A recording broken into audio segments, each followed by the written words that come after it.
maa ngi tudd Moustapha Diop Jamil ñu gën ma xam ci Jamil nekk responsable politique fii Kër Massar plus particulièrement Kër Massar Nord ànd ak président Jakarta El Hadj moom it bokk ci APR département Kër Massar nekk commune Kër Massar Nord.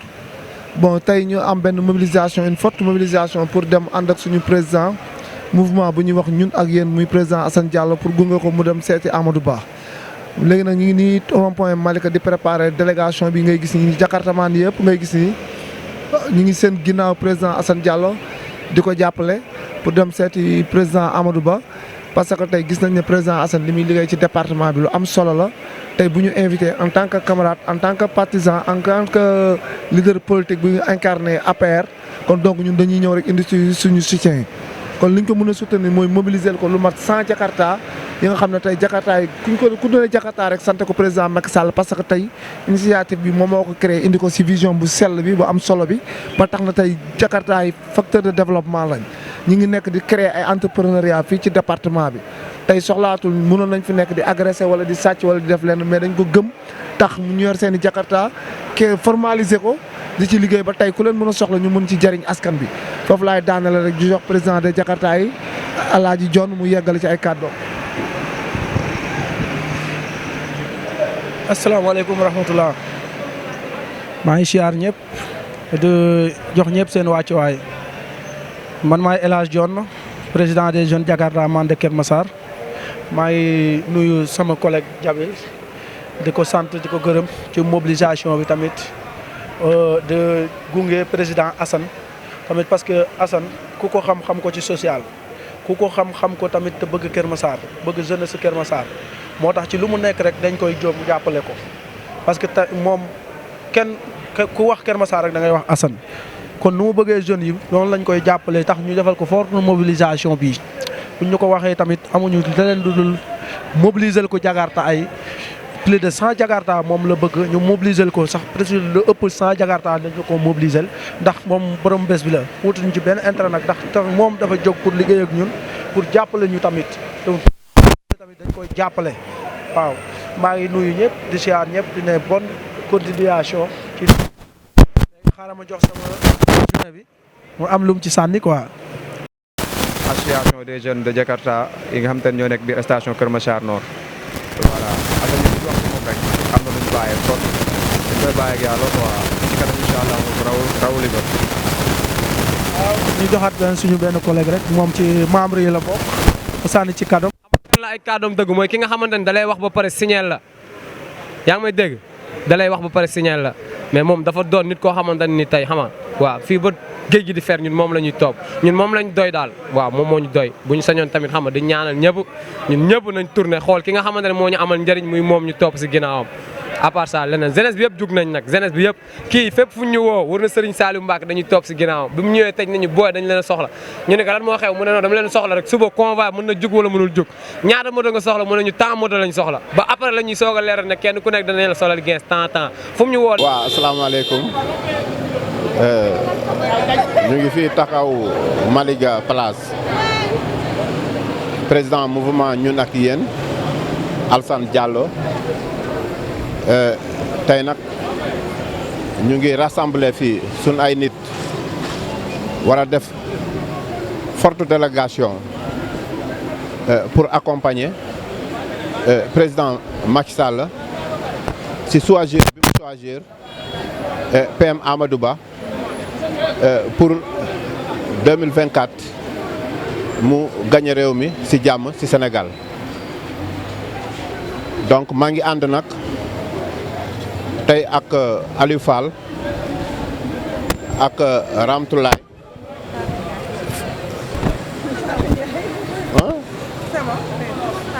Fatou Ndiaye mi nga xamante ne ni dara taxu koo jóg lu dul développement suñ liggéey nag mooy xool ñi nga xamante ne ni dañoo sonn ñu jàppale leen di def action sociale ci biir Sénégal donc ñu ngi ni xaar kaar yi vraiment waa Jakaay ñu ngi ci biir waa Kër Massar ñu ngi ci biir waa Ñàggapal ñu ngi ci biir waa Tivaouane Peulh ñu ngi ci biir donc tey ñoom ñëpp ñoo jóg pour accompagner ma pour ñu dem accompagner Amadou Ba ci programme bi mu am tey ci Parcelles. wasalaamaaleykum wa rahmatulah.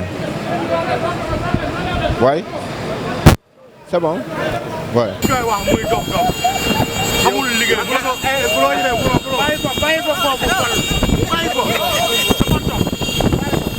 lang na ci gaare yi bàyyi ko mu lang ci gaare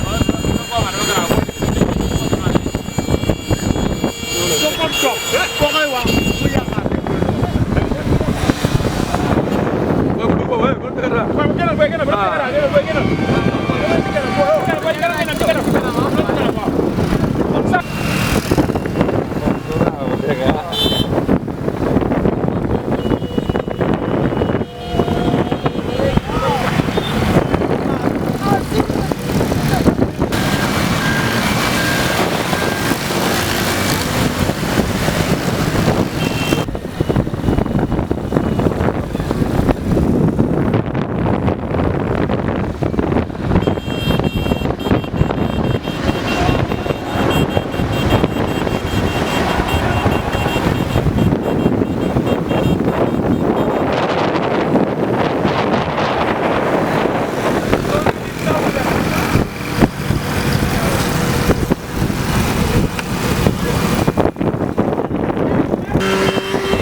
xaj la doon defee xale bu romb nañu léegi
sekarang.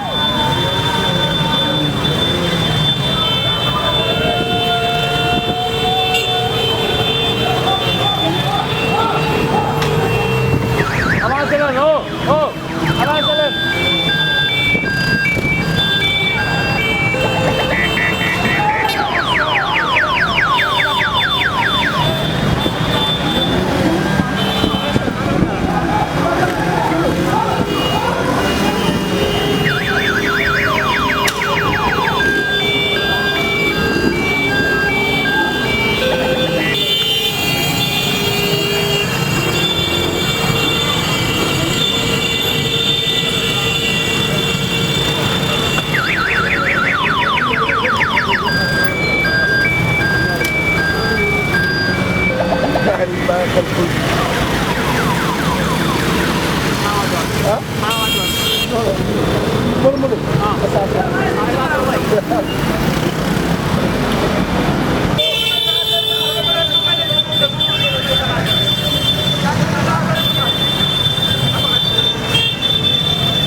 L'amélioration de la mobilité urbaine à Dakar fait partie des plus grandes priorités de l'État du Sénégal. Le programme d'urgence des routes et des enclavements et un plan de modernisation urbaine prévu par le plan Sénégal émergent PSE à l'horizon 2035 sont en cours de réalisation. Pour rendre fluide la circulation dans la région de Dakar, y compris l'accès des routes urbaines de Diamniadio, beaucoup d'efforts ont été consentis ces dernières années avec des autoroutes et des autoroutes. Inado, AIBD pour Thiès, les autoponts de Cité-Gergeau, Saint-Lazare, York, Cap-Vert, le Batman, le 12 pays de Cap-Vert, que Massar, le pont de Tchamamana. Et bientôt, la fin des travaux de l'autopont de Front de Terre, les autoponts de Sicane et les Diamniadio en cours de construction et d'autres sont en perspective. Il s'agit d'abord du défi de la mobilité optimale. Le jour comme lui.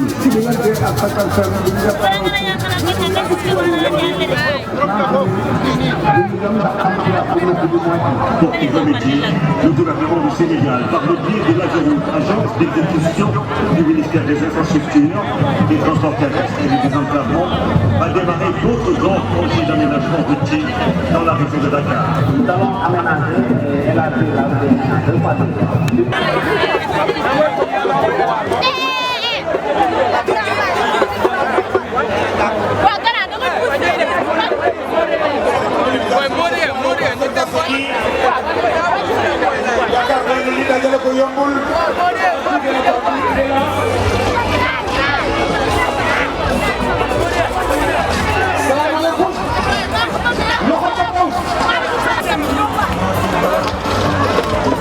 Salaamaaleykum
Amadou Ba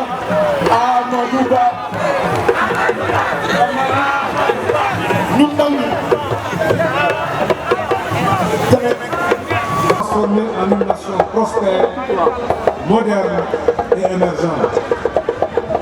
Dans cette perspective, l'amélioration de la mobilité de Dakar, à Dakar et dans la banlieue joue un rôle essentiel si on considère qu'une majeure partie de l'économie y est concentrée.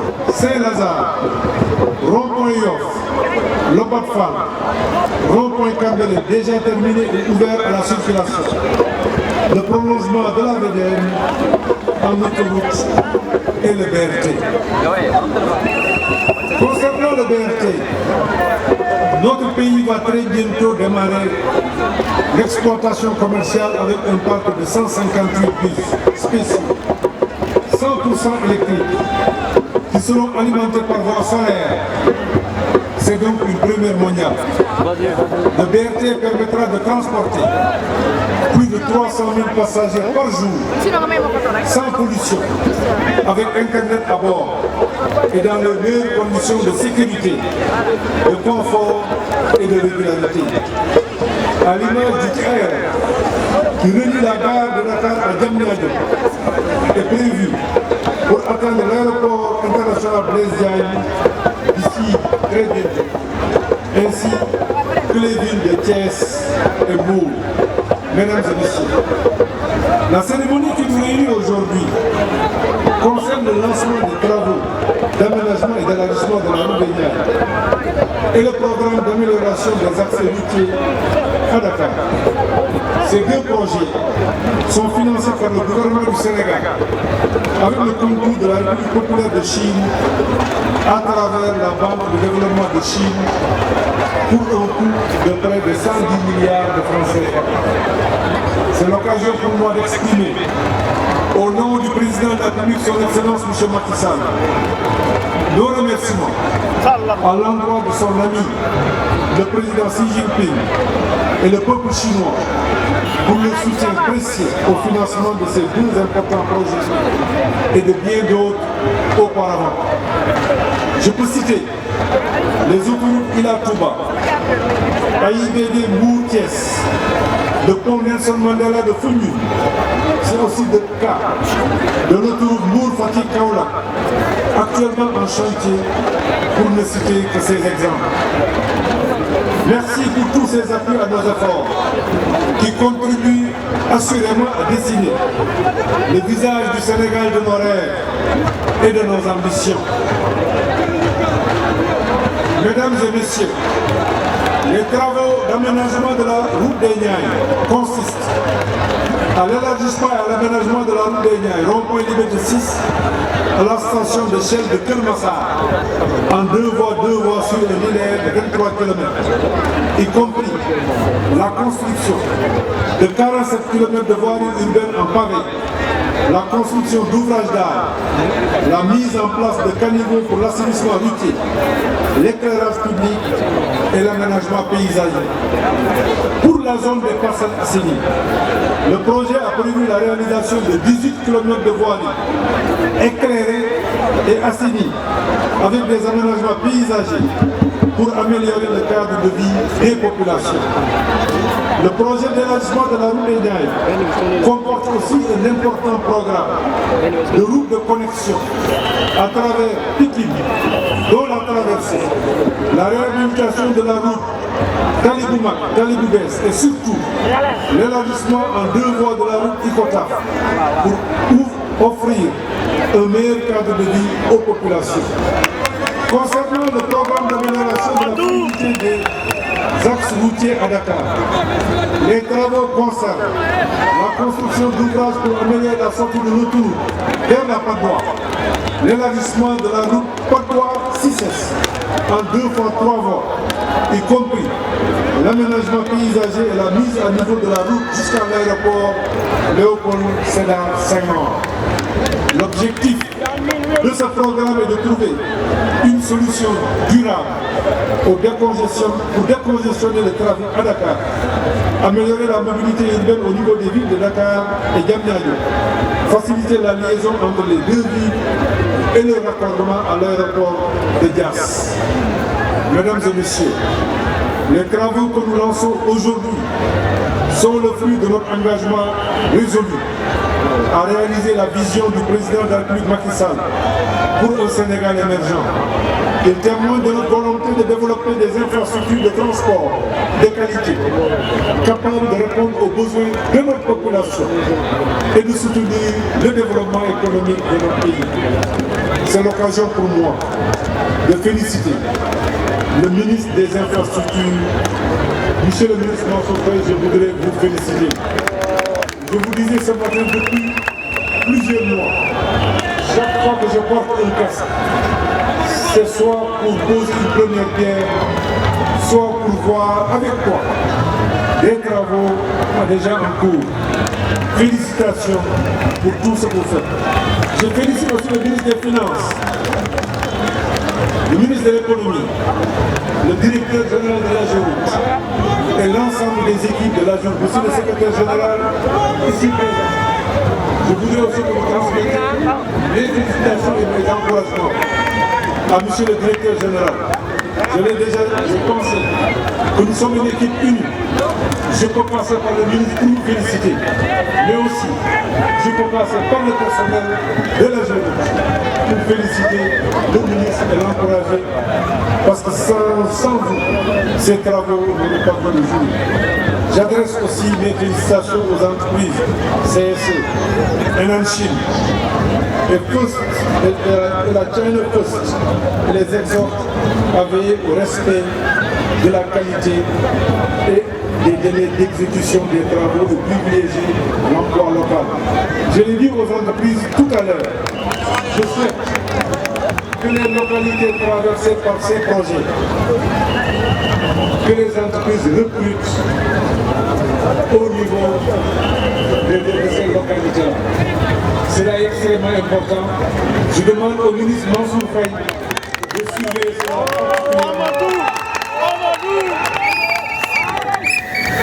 Le président Macky Sall veut un développement inclusif. Il veut que vous participiez au développement. Ça commencera par les travaux à la base. Il faut que vous y soyez pour que demain vous puissiez les surveiller, les encadrer, les entretenir. Cela me semble être important.